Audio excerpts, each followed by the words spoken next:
everybody. Welcome. This is the WandaVision after show. Oh wow, we didn't even rehearse that. We did figured not. it out. Okay, cool. Yeah, so we this isn't the regular scheduled program reacting to the episode of the week, but instead we wanted to try something a little different where we talk about some of the theories you guys have sent into us. It's kind of funny. I got two people who sent in their theories to me on Instagram, and I decided, well, since this happened, maybe I'll ask some other people who have interacted with me what their theories were. And I got a whole bunch of them sent in. And so I thought we would read some of the highlighted ones because you guys have a lot of great ideas and it kind of broadens more than just what we talk about today. And then later, Dean will be joining us from Four Legged Gamer to talk about his theory as well. But without further ado, further.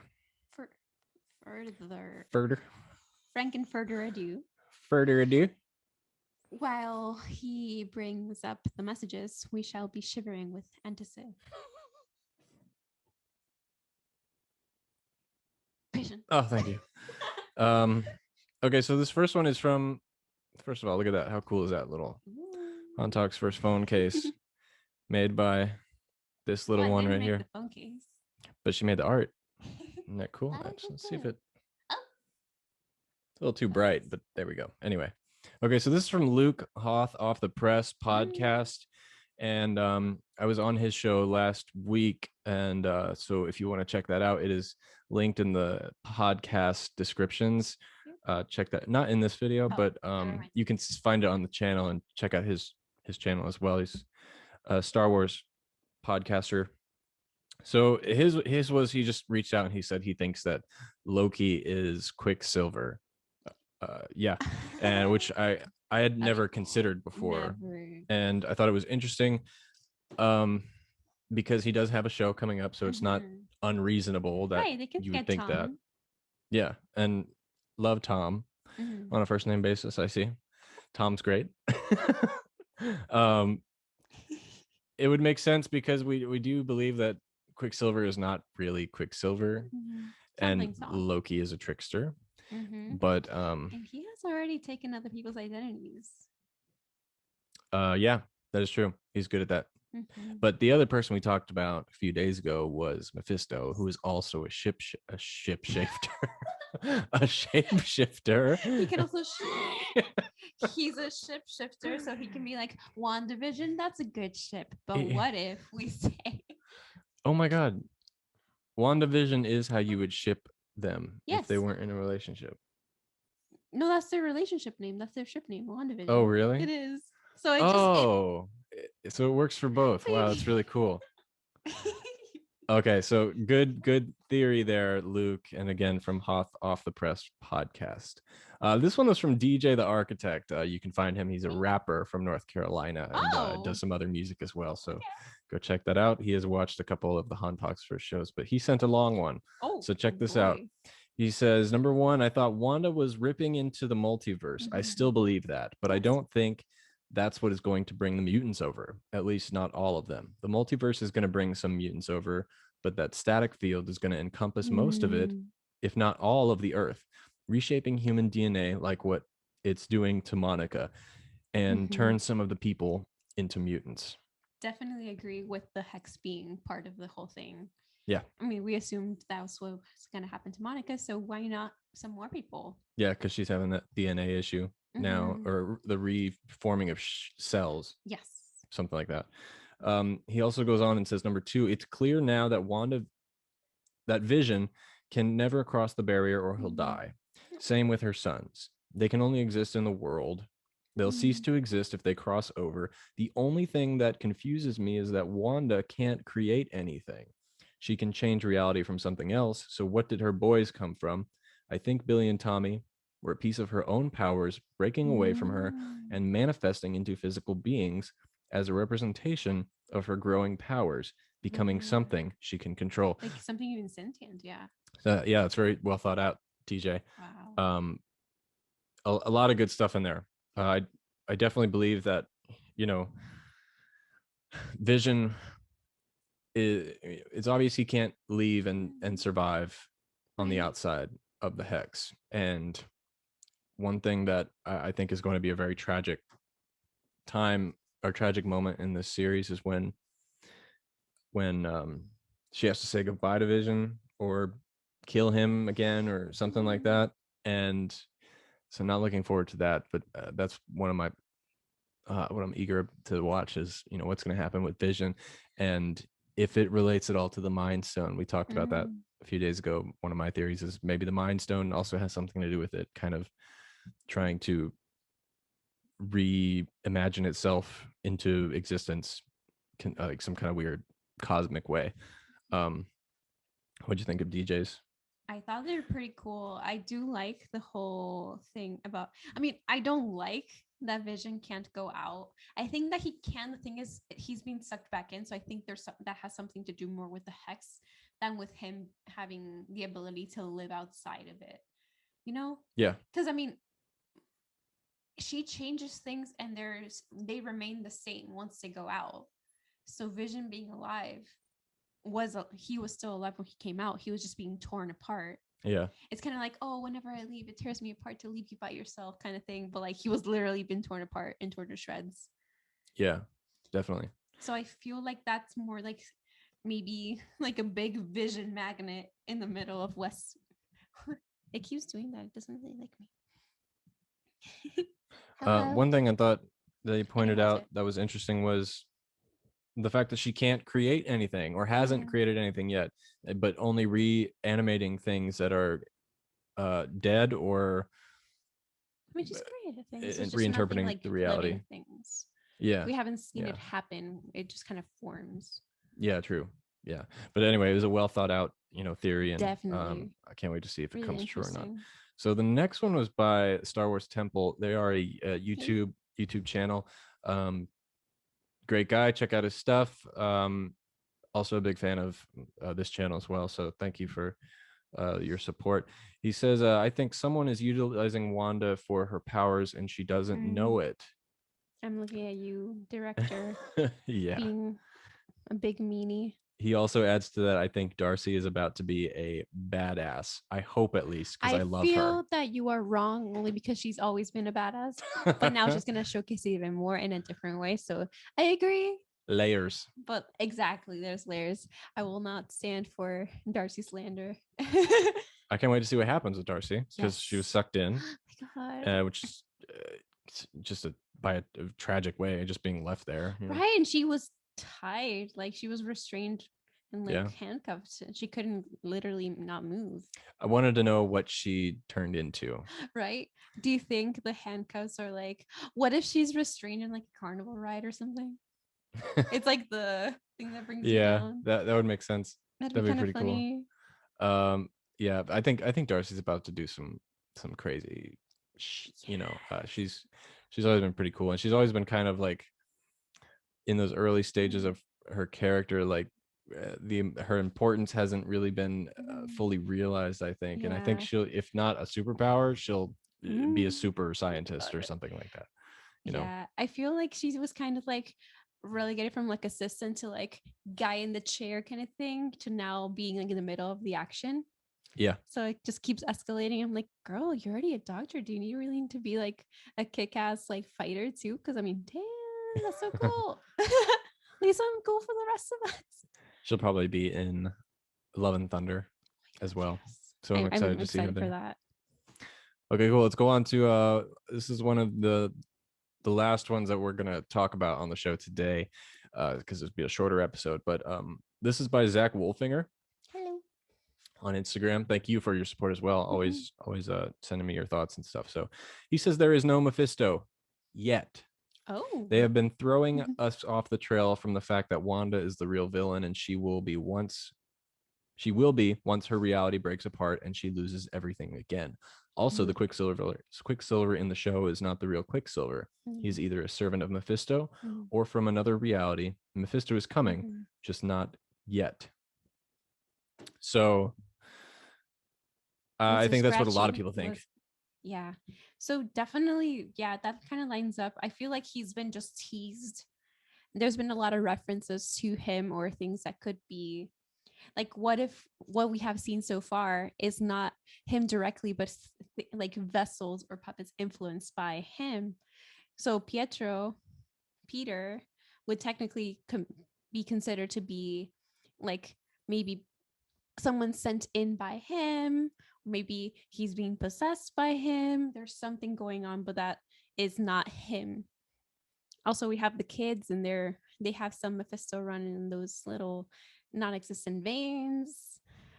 Also, maybe the dog, maybe also the rabbit. I mean, I already know that. I know I keep saying Mephisto is everywhere. Mephisto's Ralph. Mephisto is there another Mephisto that we should know about? Meow. Sorry, bad SpongeBob reference. I already made that joke too. Yeah, Miss Mephistopheles. Who is he? Could it be the director? Could it be Darcy? Could it be could you imagine? Oh my god. Everyone would be blown away. It was Monica. Oh my god. Well, you know what's interesting about something Monica said in last week's episode? When she was thrown out of the bubble and started, reconning with the rest of her team, and she was like, it's all Wanda, and they were like, she has taken control of hundreds of people and hundreds of townspeople, and she like kind of stops in her tracks, and she's like, could have been more. That's an interesting line, isn't it? Like she stopped, her mood kind of changed, and she was like, there could have been more. Now I think she's just kind of defending Wanda. I think I was looking into it a little too much, but she went to like a small town in the middle of nowhere pretty much. Yeah. I think she's defending Wanda, but just little things like that they throw in there. And also like whoever her contact is going to be, who is that? That's Mephisto. I'm kidding. That's her contact, Mephisto. I was going to say you're playing the devil's advocate. Sorry. Maybe the real Mephisto was the friends we made along the way. Yeah. Honestly. The last thing I'll say is something I heard today, which was in the Spanish version of this episode. Apparently, she refers to her contact in the feminine form, which we haven't listened to. But yeah, it's funny also that you heard that before me. I know. First of all, I get all the spoilers. Second of all, Spanish. I mean, that's what it do me. So we'll check that out later. But something to consider. Now, it could have been.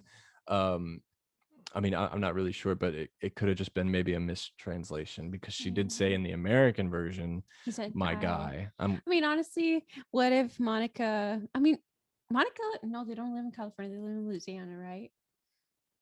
I think so. Because I was going to say, what if it's just a California where he's like, yeah, my guy. It's like, dude. It's gender neutral, dude. What's his face? The guy from it's the Big Lebowski. The dude. Literally dude. Oh my god, what if that'd be beautiful. But that was it for some of the questions you guys sent him. There were some others, but those were the big ones I wanted to talk about. Maybe we'll talk about some others later. But that is it for today. Yeah, Dean is coming in. So we'll head over to that. So thanks for watching. And here's the second half of this episode. Okay, but it's not just me and Chris that are going to give you our thoughts today, because we're joined by a special guest. Some of you might know him and remember him from our Mando talk show last year. And he's also a fellow YouTuber and a really big nerd, a huge nerd, maybe even bigger than myself. So welcome back to the channel, Dean, aka Four-Legged Gamer. How have you been, man? Pretty good. It's been a long time since I've been on, because, we had to all cry because Mando went away, but now we have WandaVision. And then next month we have Falcon and Winter Soldier. So you took your 2-month hiatus so you could get all the tears out? Is that what you're saying? Yeah. When Luke appeared, it was an emotional struggle, especially with basically Din and Grogu just looking each other in the eyes. It was a heart-wrenching moment. Yeah, I think that was my favorite episode we did together, and our longest episode. So that was a good one. And we shortened it as well. Right. But yeah, everyone listening, Dean is like I said, a YouTuber, Four-Legged Gamer. I'll leave a link in the description below. You go check out his channel, and you're actually working on a new video as we speak. Is that right? Yep, it'll be the cutest video yet. There will be some pictures of Piper, the smaller one, Puppy, and just all because it just relates to her favorite thing that isn't toys and her humans. Favorite thing there like was in the collection edition, so it was just perfect. So we get a little bit of her puppy videos that are very cute. So cute. Awesome. Yeah, I can't wait to see it. Always good stuff you're doing. So basically, before you came on, we were talking about a bunch of you listeners' theories, and just wanted to have you on because we text all the time talking about the show, but not actually had it, on record on Han Talks First. So why don't you just go ahead and tell us your overall thoughts of the show before we get into like deep rooted theories, and we'll share with you what we think as well. But overall, what do you think of WandaVision?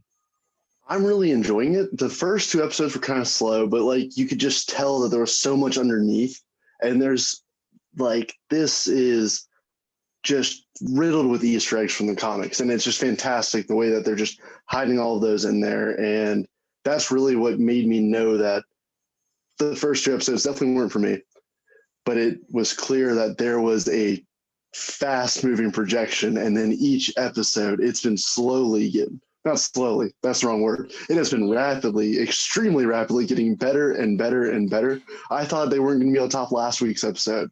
This week was better. The week before that, I don't know how they were going to top it. And it's just every episode is growing, where it's like if you were to rate them on a scale, it's going to be the worst episode was the first, the best episode is probably going to be the last, the way that it's going.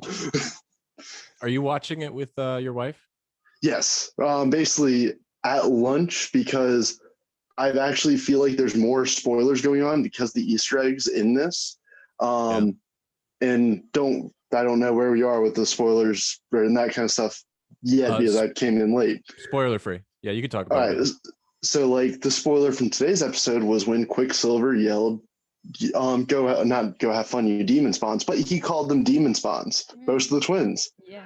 And that was just an instant, like, you just confirmed to me that is not Quicksilver. Oh, we didn't talk about that earlier. I didn't pick up on that. Oh, the demons. Oh, yeah. We didn't talk about it. Wow. Soon as Timmy is the one with the, or is it Billy or Timmy who has basically Tommy Quicksilver? and Billy. So Tommy. Why did I think Timmy? Yeah, so with Tommy, like soon as he grabs Billy and they dash off, Quicksilver yells something, you demon spawns, and then he has a weird look to his face, and he's like, I just said that out loud. And then Wanda instantly gives him a very dirty look, like strange look, like, why did you yell that one? Like, not you kids or something. Yeah. And it's just right there. It's just because that's who they are, is they're the essence of Mephisto. And that was just huge. I'm just like, they just said that. Like, oops, did I let it slip out? Exactly. And it was just, and then, yeah, it's just the way that they're like putting those little Easter eggs in there. Like, my wife had no idea. And going back to what I was saying, we watched it during lunch because I feel like there's been more spoilers online. So I haven't wanted to like be on Twitter at all. So like Mando, I felt like I could avoid spoilers pretty easily. This one is just, I feel like it's more mainstream because Marvel is just so mainstream now. It's the Easter eggs that aren't the mainstream part, but even they seem to be getting more and more mainstream with how Marvel as the series has just grown. And then the fact that they're pulling from the comics makes it where Star Wars isn't pulling from comics. Right. So it's able to just kind of be its own thing, and only the show is what is really can be leaked, versus this is all of a sudden you tell me exactly what I just said about Demon Spawn. If I read any of the comics, I know exactly what that refers to, and it just kind of can ruin the future. Like, it's not a guarantee that is the instant Quicksilver. Peter Evans is not actually playing Quicksilver from Fox universe. He's playing Mephisto, and they're just giving the ultimate look over here. Yeah. So Chris often talks about the House of M and that comic line, stuff like that. Are you familiar with that? Have you read it? Haven't read it, but I'm familiar with the overall synopsis, and I really think that they're combining basically the 2 or 3 main stories of Scarlet Witch, and basically instead of the no more mutants, I think it's going to be let there be mutants. Exactly. Like that way they can finally bring in X-Men. More mutants. Yeah. She added a comment there. Very important. And That is a like, good idea. because they're definitely trying to give us some sort of tear into the Fox universe right now. Otherwise, Peter Evans wouldn't be there. They're definitely trying to make us raise questions. So, yeah, there's just so much. Like, I know I completely diverged from what you asked me because there's so much going on. So, what do you think about after you avoid the spoilers and then you go online and stuff and you see other people talking about it, other people theorizing and giving their thoughts? Because you often had like a very firm idea of what your view was on Mandalorian when we talked about that, and you would criticize other people's theories and stuff like that. So are you the same way with WandaVision? Do you have you seen any theories that you're like, okay, No. that could work? Or are you like kind of like, I know what I think's going to happen and this is what it is? So I'm not that way with Marvel, just because Marvel, there's so many different universes like inside the own comic universe. So it's just in all of its canon. So it's just one of those things that with Star Wars, we only have one canon, and Disney has made that clear. While Marvel is, True. Disney has said, well, Disney's already said there's a multiverse because the multiverse of madness. So it's one of those things of, we can't really say yes or no to anybody's theories. It's just more so the theories are entertaining because we could really go any way with Marvel. With Star Wars, there's only one way you can go right now. They're not going to randomly say time travel is a thing, even though it is, now that I say that. But it's one of those things that it's more streamlined in Star Wars versus Marvel. It's an open playbook. Yeah. I could see that. One of the I'm definitely of the belief that there is a higher power, of course, but that Wanda is in some possession of control. And we talked about on our show Friday that we kind of went into the definition of who Mephisto is and kind of his origins, because I didn't know. And I think it would be interesting if he came into the role, and I was asking people today online who they would cast as Mephisto if he were to be like a kind of a fan casting, just considering the fact that he might be in the show. And one option that I heard that kind of took me by surprise was Martin Sheen. I think they said Martin Sheen. He would be good. Yeah, you think so? It'd be unexpected. He has like the slightly elf-like look, so he would be like good to like put either in prosthetics and makeup, or just be like, oh, he's got something off about him. Yeah. He's able to play like both really serious and very funny, and I don't know, I feel like he could work. Yeah, I mean, I could see it happening. Do you have do either of you two have like any fan castings for Mephisto that you would pick? But personally, when I think of Mephisto, I just keep thinking about the Satan from Tenacious D. Like, oh my god, even though that's not accurate at all, that's just so what funny. I imagine when people say Mephisto. I think of the guitar playing, whip crackers and whip a tail. whip a tail. Let's just make it one up and like not even do that. Let's just make it Jack Black. Let's just go straight to there. Oh my god, I would love Jack it. Black in the MCU is something that I want. That would be incredible. I would anything for him. I don't care what it is. I mean, he just got cast in like Borderlands, so like I don't see why not. Is that the video game? Yeah. They're making a movie adaptation of it. Kate Blanchett's in it. Oh, really? In it, and now Jack Black is like this little droid. He's doing the robot. Kevin Hart is why can't I think of who Kevin Hart's playing? Kevin Hart's, and then there's one more big actress in it. Yeah. Yep. Well, that'd be cool. I've never played Borderlands. I'm not too sure what it's about either. But I'm down for the casting. Apocalyptic, like kind of, but like it's a looter shooter. Yeah. Gotcha. I mean, if I were to compare it to something, it would be like Technicolor Mad Max, I guess. Like. Oh, okay. Probably really bad description of it, but to like compare it to something that exists, I guess. Yeah.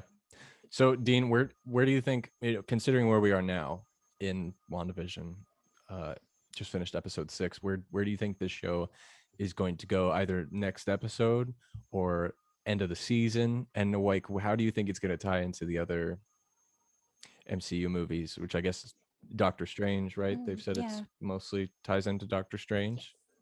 And that's kind of where I'm thinking it's going to go. I think it's almost, and forgive me for even comparing these right now. I almost think that Wanda is being treated as Dark Phoenix, but in the right way and making a good story out of it.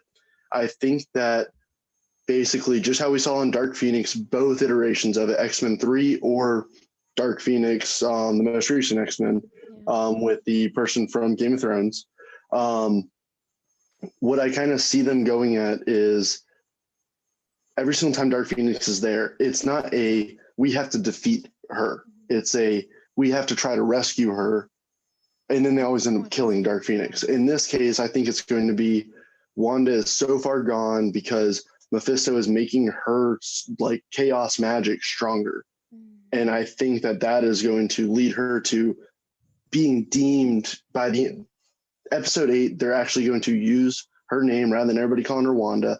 They will say Scarlet Witch, and they are going to deem her as a villain. You said that this morning that she would take on that name.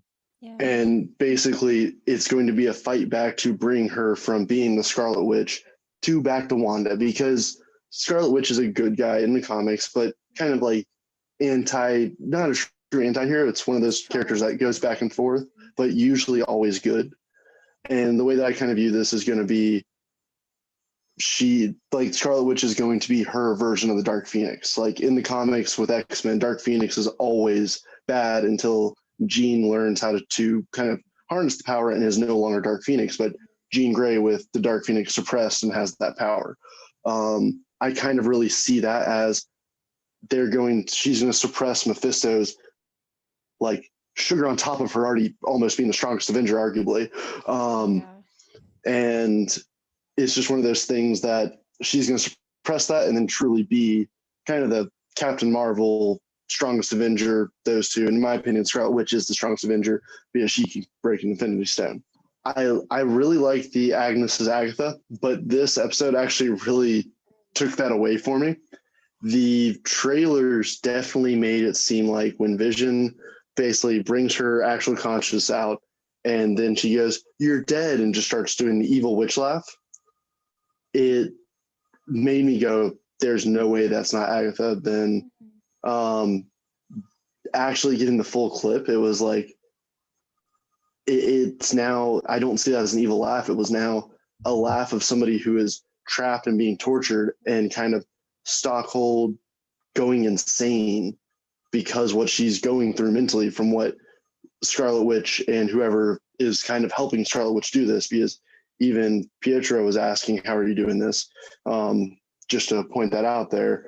But it's just one of those things of, it made me think that maybe that's not her, because the way that, and I really like, I never know her name, but she's like a very good actress in TV shows, Agnes's character, but I really like her. And she played that role off very strong of making me sympathize with her, where they're going to give me a twist next episode or in 2 episodes. But it just really, it felt like she was truly just trapped there. Like the first guy, that Vision brought his conscience out. At the office? That one? Yeah, at the office. Like this episode actually really hurt that theory. And I really like that theory, but it really hurt it just like seeing the full clip. The trailer made me go, there's no way it's not. And then the full clip was just like, I don't know now. Like she really gave a good impression as she's being kind of tortured right now. That's what I love about the show. The momentum builds more and more. There's really never a dull moment, and everything just forwards the plot, and it keeps you on your toes too, because it like constantly dismisses theories that some people have had, and it just it throws you off the scent. And it will kind of say yes and no. Right, yeah. Because it'll be like, they'll point something out, and she'll be like, "Hey, you want me to run the scene again?" And it'll be like, "What?" And then she'll be like, "Wait, how are you doing? Like, what's going on?" So I'm like, do you know or do you not? Like, I feel like that's also kind of playing with our perception too. Yeah. And when Agnes did that in the 2 episodes ago, 2 episodes when she did, "Do you want me to come back in, run it from the top?" Yeah. That really made me feel like Agnes was part of Mephisto's plan. And then this episode just kind of scratched the line. Like, I won't say it was a full, like, Sharpied out. It's like, no, this isn't happening. But it's like I don't know. Do you think she's acting because Vision was by himself and not, she was acting for Wanda and she's trying to like pull the strings of Vision and be like, hey, you should really question your wife kind of thing. But my thing there is Mephisto probably feels that actually no, you're right about that, because in the beginning they needed Vision. Yeah. But now that the kids are already in the picture, Vision is no longer needed, which is again why Pietro said probably didn't care that Vision was dying outside of the hexagon. Oh, you can't die twice, can he? Exactly. Yeah. So maybe you're right that if I'm going with the theory that Pietro, Evan Peters, there we go. I was about to say backwards again. Basically, if I'm going that he's Mephisto, it's kind of tossing, saying, I don't need Vision anymore. The kids are there. Yeah. You wanted to start your family, and then randomly, now there's kids in the neighborhood also. I don't know if y'all like question that, like, it's Halloween. Now there's a ton of kids. Yeah, because when Quicksilver was like, so where did you keep them all? Or how did you keep them hidden? Or something like that. Remember? Mm-hmm. When talking about the kids, like, how did you do it? So it's interesting. Yep. Also, do you think that whole thing about having Vision leave was to prompt Wanda, like, to expand the hex? Or was that just something that happened? Do you think they planned it? I think it was... What she would do? I don't think it was planned. I think it was unexpected because, again, if we're going to saying Mephisto is Pietro, or I'm really bad. Evan Peters. God, I need to get that down. I just want to say Peter Evans, and I know that's not it. But if we're going with that theory, he doesn't care about Vision anymore, and he made it clear. It was Wanda was refusing to let go at that point. Yeah. And then, so in my personal opinion, he wasn't expecting that. And that's why he said what he said, and he definitely wasn't expecting to be shot in the chest with the chaos magic and go flying back. Yeah. Definitely. Also, do you agree with me that if it had been this Quicksilver instead of the other Quicksilver, he would still be alive in the events of Age of Ultron? The actor? Or the Quicksilver. So, like, X-Men Quicksilver would have survived Sokovia. But they're theoretically the same person, though.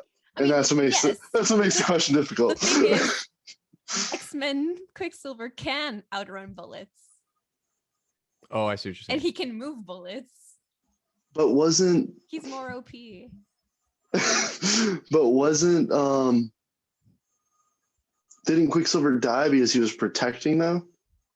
Am I forgetting that incorrect? So, like, he kind of, what my memory remembers is he kind of took the bullets for Wanda, if my memory serves correct. Hawkeye and the boy, the boy he was shooting. That's right. He jumped in front of him. Yeah. Exactly. Oh, but you're saying because this one can like touch the bullets or whatever. I see. Kind of bring on the classical music and move the bullet, like turn it around, aim it at. Time in a bottle, just put some things on. And those were some of the best sequences, like in the just Marvel movies, like including them as Marvel movies. They were some of the best sequences of just him going. Okay, well, I think we covered everything we wanted to talk about. Do you have any last minute thoughts about the show that you wanted to share? I thought of something, but it's now completely out of my head. It was going to be about Pietro and his hair. I really feel like his hair was also resembling devil horns. Yes. Oh yeah. Yeah. That was the last thing. Yeah, that was interesting. Okay, well, so remind everyone where they can find you again and talk about your channel and social and all that kind of stuff. So you can find me on Twitter at Four-Legged Gamer, and then my YouTube channel is Four-Legged Gamer, where just unboxing video games and basically kind of just making quality time with the dogs. Perfect. Yeah. Again, link is in the description below. Thank you so much for joining us, Dean, and we'll be sure to have you on sometime again later. And for the rest of you, this is. Oh, No, I'm talking about you. Oh, me? You. Yeah, where can they find you? Oh, I mean, you can probably find me in the description as well. Oh, and it went away. Hold on a second. You can Okay. also find me here. Yes. I know I look different. They recast me. Evan Peters as Rice Krispie. Yes, I'm Rex. Links below, and then Han talks first for myself. So thank you for joining us, and come back on this Friday because we're gonna talk about episode 7. Exciting. And yeah, it's gonna be great. So thank you for joining us, and we will see you very soon. Bye. Bye.